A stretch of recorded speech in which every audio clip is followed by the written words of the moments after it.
After my mother-in-law found out I got into a prestigious internship, she deleted the confirmation email from my laptop and said, "Women like you don't belong in places like that, you should be grateful to even be here." I asked why. She replied, "Because we tolerate you." I didn't tell anyone. But 2 weeks later, she received a package with a flash drive that's already cost her everything. My name's Alyssa. I'm 28 now.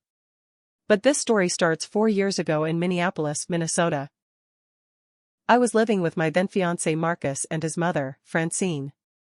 We had just gotten engaged after dating for 3 years. Marcus was decent. Quiet. Hardworking. We met at a networking event during my final year in college. He had a stable job in logistics, and I was finishing up my master's degree in journalism at the University of Minnesota. It wasn't fireworks between us, but after dating some messy guys in my early 20s, I thought stability was love. We moved into Francine's house to save up for a place. She owned a 2-story colonial on the edge of Edina, which she liked to remind everyone she worked her whole life for. She worked in local government administration. Wore power suits, drove a dark blue Acura, and made sure everyone around her knew she earned her way. At first, she seemed okay. She made polite small talk.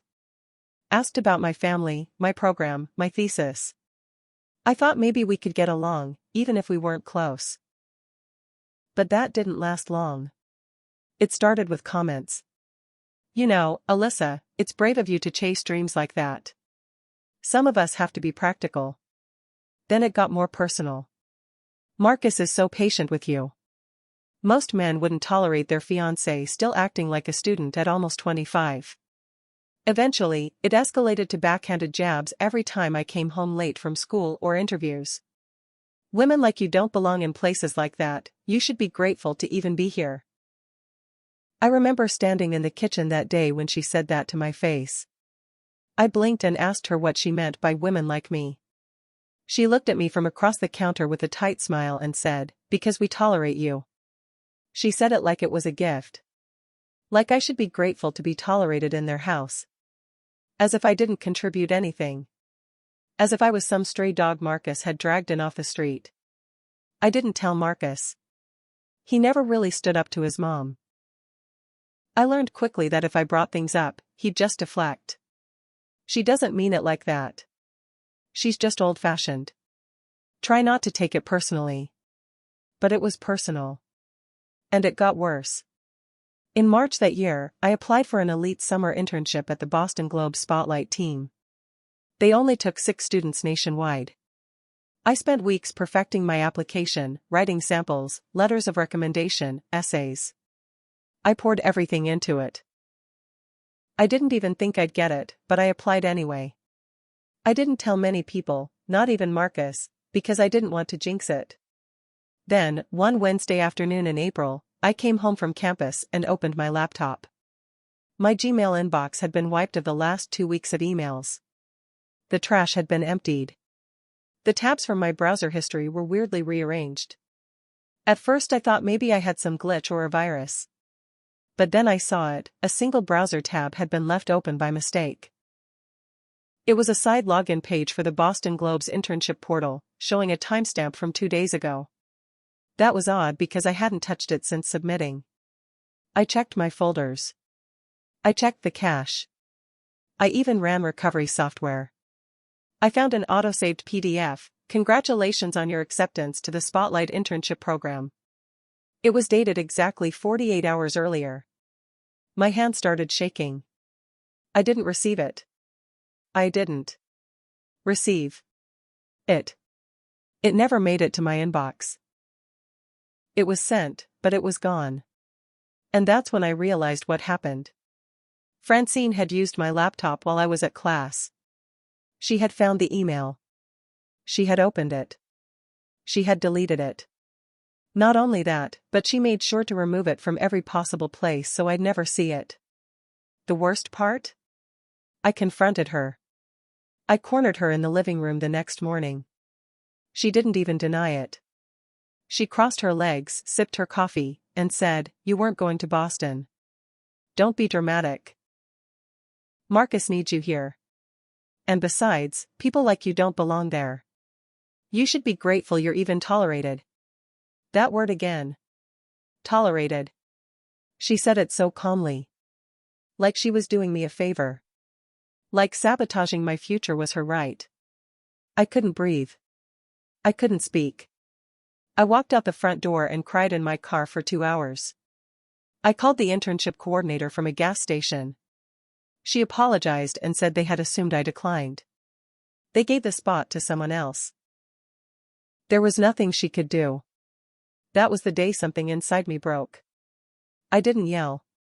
I didn't cry in front of Francine. I didn't even tell Marcus. I decided to act like I didn't know. But I started planning. For 2 weeks, I played dumb. I cooked dinner. I made small talk. I asked Francine about her work. I even laughed at her weird passive-aggressive comments. I let her think she won. Let her get comfortable. And in those 2 weeks, I went to work on a plan. See, Francine wasn't as clean-cut as she acted. A few months earlier, I'd helped her transfer files for a local grant she was managing through her work. It was some public fund thing, paperwork for county development funds, community vendors, contractor bids. She asked for help because I was good with formatting. But while doing that, I noticed something odd. 3 vendor quotes had the same template. Same spacing, same metadata. At the time, I brushed it off. But after what she did to me, I remembered. So I dug deeper. She'd saved documents on a USB drive she left in the kitchen drawer.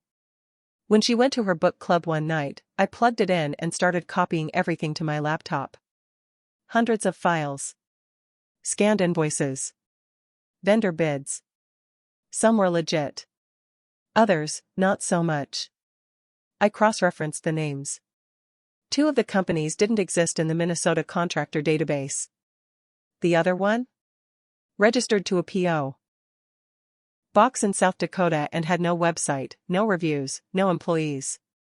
It was all fake. Francine had been submitting fake bids for public contracts and funneling the money. Tens of thousands, maybe more. It was subtle. Hidden between real contracts and real community projects. But it was there. I compiled it.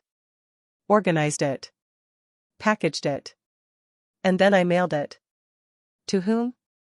I sent it to 4 places.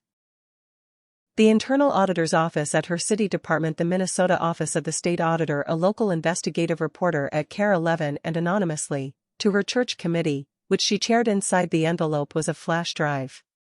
No return address. Just one sentence typed on a card: "This woman deletes more than emails." Then I waited. 2 weeks later, it started.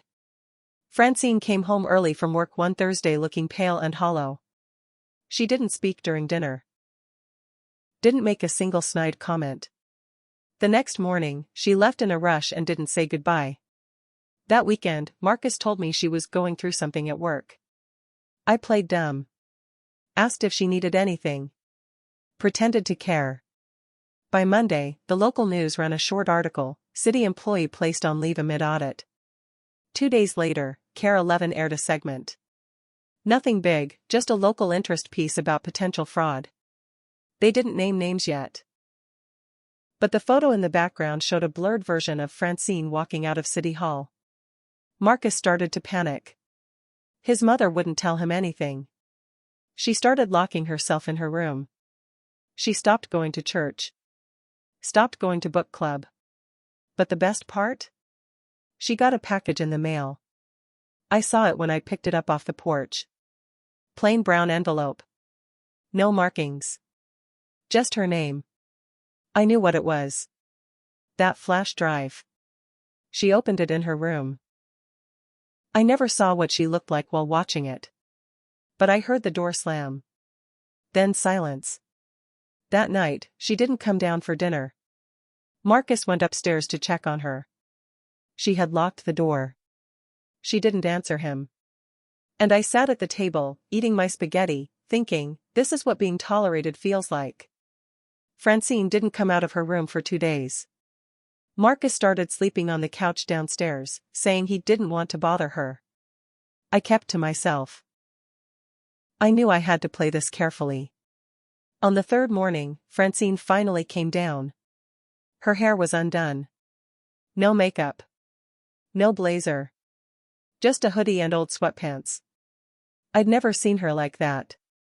She walked to the kitchen, poured herself coffee, and stood at the window staring into the backyard. I stayed quiet, watching her from the hallway. She didn't see me. But I heard her whisper under her breath. "Who sent it?" That made me smile. She knew someone had exposed her. But she didn't know who. Not yet. Later that day, Marcus told me Francine was thinking of taking a leave of absence from work. He didn't know the details. She claimed there was a misunderstanding with some paperwork, and that it was all just politics. But the real storm was already building. That Friday, I got a phone call from a blocked number. I almost didn't answer, but something told me to pick up. It was Rebecca Lawton. She was the investigative reporter from Care 11. The one I'd mailed the flash drive to. She asked if I was willing to speak off the record. I told her I had nothing to say. But she kept talking. She said what I sent had already triggered an internal city audit. That the files were detailed and damning. She believed this was just the beginning. "There's something else, Alyssa," she said. "We found 3 bank accounts linked to those contractor names. The total transfers exceed $312,000 over 7 years. That number made my stomach drop. Francine had stolen more than just my internship. She'd stolen people's money. Public funds meant for city projects, elderly care, school renovations, food services. And she'd funneled it through fake contractors with phony paperwork, some of which I unknowingly formatted for her. Rebecca said law enforcement had opened a case. They weren't releasing names yet. But the audit report would be public by next month. I thanked her and hung up. That night, Francine skipped dinner again. She stopped speaking to both of us altogether. 2 weeks later, things got messy. Marcus found out. Not because I told him. But because someone at his job showed him the article when the audit went public. The article didn't name Francine directly, but there were enough clues. Her position. Her department. Her years of service. Anyone who knew her could tell. Marcus came home furious. He slammed the door, went upstairs, and yelled for her to come out. She did. And that's when I heard it. Him, "Is it true? Is any of this true?" Her, "It's just paperwork. Everyone does it. I kept the projects moving, no one got hurt." Him, "They're talking about over $300,000. Her, "You think I raised you in this house on a government salary alone?" Dead silence. That broke something in Marcus. He stormed downstairs. I was sitting on the couch pretending to read. He didn't say a word to me. Just grabbed his car keys and left. He was gone the entire night. He came back the next morning. Drunk. Smelled like whiskey and smoke. He dropped onto the couch and stared at the ceiling for hours. By noon, he finally spoke. "I can't believe she did this." I said nothing. He turned to me. "And you knew?" That stopped me cold. I looked at him. "I found out, recently. But I didn't want to drag you into it." He didn't speak. Just nodded. Eyes blank. From that point, things between us started to die. Quietly. Marcus began drinking more. Sleeping less. He stopped going to work. Francine stayed locked in her room most days. I avoided both of them. But then something unexpected happened. I got an email from the Boston Globe. It was from a senior editor I didn't recognize. The subject line read, "Open spot, spotlight program, urgent." I opened it. I couldn't breathe. They had a last-minute cancellation. Someone dropped out. They offered me the spot. If I could get to Boston by June 1st, it was mine. I had exactly 10 days. I packed that night. I didn't ask Marcus. I didn't say a word to Francine. I booked a one-way ticket, found a short-term sublet online, and left. The morning I flew out, I left a note on the kitchen table. It said, "Marcus, I needed to go. For me. You know why. You can reach me when you're ready to have an honest conversation." Alyssa and I left. Boston was a blur. Hard work. Long hours. But I belonged there. For the first time in years, I felt alive. Respected. Focused. No backhanded insults. No games. No one deleting my future behind my back. I didn't hear from Marcus for 3 weeks. Then he texted. "She got arrested." I stared at the screen. He followed up. "They charged her with fraud, wire transfer crimes, and falsifying government records. The church kicked her off the board. They froze her accounts." I didn't reply. He tried again. "I didn't know. I swear." But it was too late for all that. He did know the kind of woman his mother was. He just never cared until it affected him. But here's where the twist really hit. About a month later, I got another call. From a lawyer. He said he was representing someone connected to the fraud case. A woman named Karen Sandler. She was a community organizer who'd submitted a real proposal for a food program 3 years ago, and got rejected. She found out later that Francine had faked a competing bid and pushed the money to one of her fake companies. Karen was suing. She was going after Francine personally. And anyone who had knowledge or assisted, even indirectly. I felt sick. Because I had helped format some of that paperwork. I explained to the lawyer that I didn't know what it was at the time. That I was asked to clean it up like a secretary. He believed me. But he warned me I might still get subpoenaed. Not as a suspect, but as a witness. The story wasn't over. Not even close. 2 weeks later, I was subpoenaed. A courier delivered it right to my sublet in Boston. A thick manila envelope marked with a seal from the Hennepin County District Court. My hand shook as I opened it. It was official. I was being called to testify in the state's fraud investigation against Francine McAllister. The court date was set for mid-September. I sat on the edge of my bed, reading the letter over and over. It didn't say I was in trouble. But still, it dragged me back in. Part of me felt panic. The other part, relief. This was bigger than me now. There would be a record. A courtroom. A judge. What Francine did wouldn't get swept under the rug. Not this time. But what I didn't expect. Marcus showing up at my sublet 2 days later. It was a Saturday. Pouring rain. I was working on a draft in my pajamas when someone buzzed my door. I answered on instinct. There he was. Standing in the doorway. Soaked through. He looked thinner. Pale. Dark under his eyes like he hadn't slept in weeks. "I didn't know where else to go," he said. I didn't say a word. He stepped inside slowly, like he was expecting me to slam the door in his face. "Please," he whispered, "I need to explain." So I let him. He told me Francine tried to convince him to move to Georgia with her, to stay with a cousin until things cooled down. She was going to liquidate some assets, cash out an old retirement account, and disappear quietly. But Marcus refused. She wanted to run, he said. She wasn't even sorry. He said she blamed me for everything. Said I was a leech, that I used them. Claimed I set her up out of jealousy. Marcus looked me dead in the eye. I didn't believe her. Not anymore. Then he pulled something out of his bag, a printed email. I recognized the header instantly. The Boston Globe internship confirmation. "She deleted this?" he asked. I nodded slowly. "I thought you made it up," he said, voice cracking. "I thought you were just dramatic. I'm sorry." I couldn't tell if it was guilt or regret. Probably both. But it was too late. I told him I'd testify, and when the trial was over, I didn't want to speak to either of them again. He nodded. Sat there in silence. Then he reached into his jacket and pulled out a phone, Francine's old iPhone.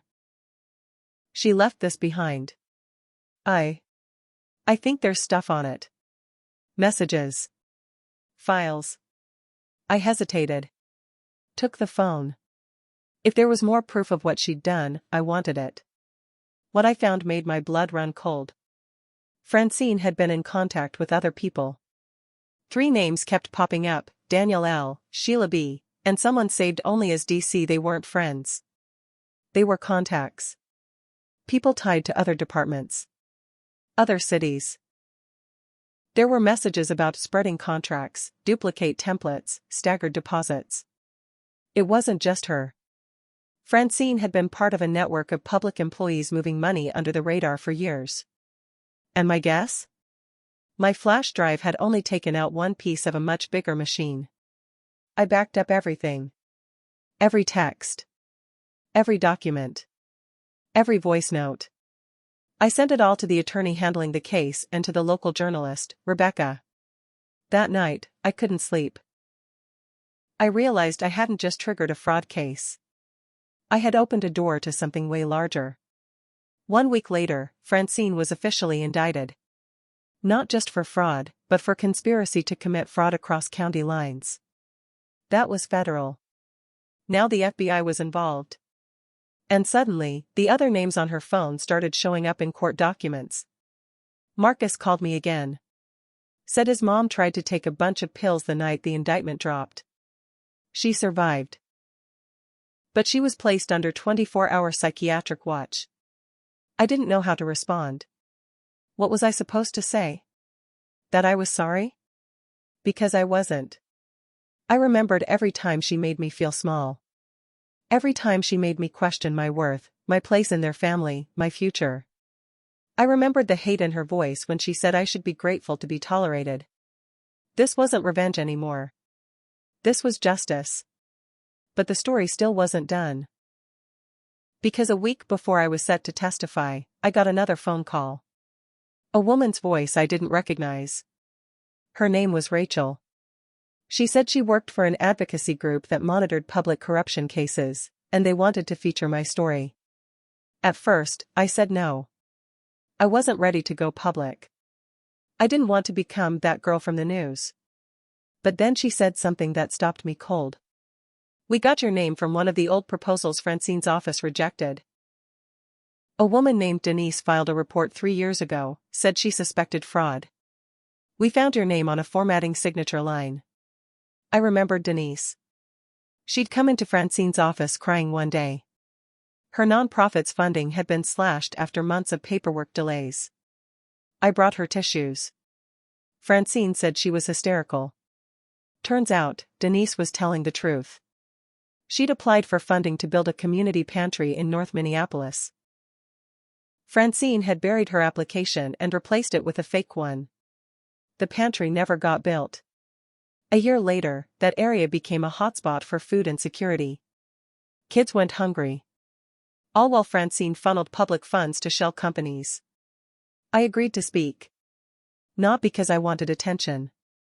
But because people like Denise deserved to be heard. Because this was bigger than just my ruined internship. This was about damage that ran deep. Real lives. Real consequences. The court date was set. And I was ready. I just didn't know what else was about to come out, about Francine, about her network, about Marcus. And maybe even about me. Because secrets have a way of surfacing when you finally shine light on the right cracks. And this story? It wasn't over yet. The courtroom smelled like bleach and coffee. I sat in the 3rd row, 2 benches behind Francine. Her hair was thinner than I remembered. She wore a beige sweater instead of her usual pressed suits. Her hand shook in her lap. She wouldn't look back at me. I didn't feel sorry for her. I just felt done. Done holding back. Done carrying her secrets. Done pretending like her actions were just tough love or old-fashioned values. When the judge called my name, I stood up and walked to the witness stand. I took my oath, sat down, and told the truth. I told the court about how Francine asked me to format files. How I thought they were for real vendors. How later, I noticed something off. The duplicate metadata. The fake names. I told them about the email, the one from the Boston Globe, that she deleted behind my back. I told them how she looked me in the face and said I should be grateful to be tolerated. I didn't cry. I didn't raise my voice. I let the facts speak. When I finished, the prosecutor nodded. The defense didn't ask me a single question. Francine didn't look up once. The trial lasted 2 weeks. Over those days, 4 more employees were arrested. People in her old department who helped move the fake bids through. One woman cried on the stand, said Francine pressured her into silence. Dozens of emails and phone records were submitted. The fraud totaled over $417,000 across 5 years. The biggest shock? Marcus's name showed up once. Not as a suspect, but in a forwarded email from Francine to one of the vendors. She mentioned him needing help with rent. And soon after, a check had been sent from one of the fake contractor accounts to Marcus's bank. I confronted him later. He swore he didn't know where the money came from. She said it was from a grant. For utilities. I didn't question it. I wanted to believe him. But after everything, I couldn't. Francine was found guilty on all counts. She was sentenced to 9 years in federal prison with no chance of parole for the first 6. She was also ordered to pay restitution and permanently banned from working in any public office again. Her mugshot made the news. So did her church resignation. The board released a statement condemning her actions. She was wiped clean from their online directories within a day. They called it a betrayal of community trust. I called it karma. Marcus and I officially split a month later. No fight. No drama. Just a quiet dinner where I told him we're not the same anymore. We never were. He didn't beg. He didn't argue. He just said, "I'm sorry I let her get in between us. I'm sorry I didn't see it sooner." I moved out that weekend. I spent the rest of the summer finishing my internship in Boston. I even got offered a full-time spot at the paper when it ended. I took it. New apartment. New city. No ghosts in the walls. A few months later, I gave a public interview with Care 11. I didn't name Marcus. I didn't drag his name through it. I just told the truth. What it's like to be gaslit. Dismissed. Sabotaged by someone you thought was family. The video went viral locally. A few women reached out and said they'd had their own Francines. Some were mothers-in-law. Some were bosses. Some were even their own mothers. One message stood out. A woman wrote, "Thank you for standing up." Even quietly. I haven't spoken to Francine since the trial. But I heard from Marcus's cousin 6 months ago. He told me Francine suffered a mental breakdown in prison. She was transferred to a mental health facility after an altercation with another inmate. She's now medicated, isolated, and under heavy supervision. Apparently, she still tells people I ruined her life. But she doesn't talk about the money she stole. Or the children who went hungry. Or the women whose proposals she threw in the trash. Just me. Funny, isn't it? I never screamed. Never broke her windows. Never even raised my voice. All I did was expose the truth. And that was enough to destroy her. My life is smaller now, but better. I don't trust people as easily. I double-check everything. I read fine print. But I'm stronger. I found my voice. Not in a courtroom. Not in revenge. But in remembering I was never the problem. She was. And now the world knows it, too.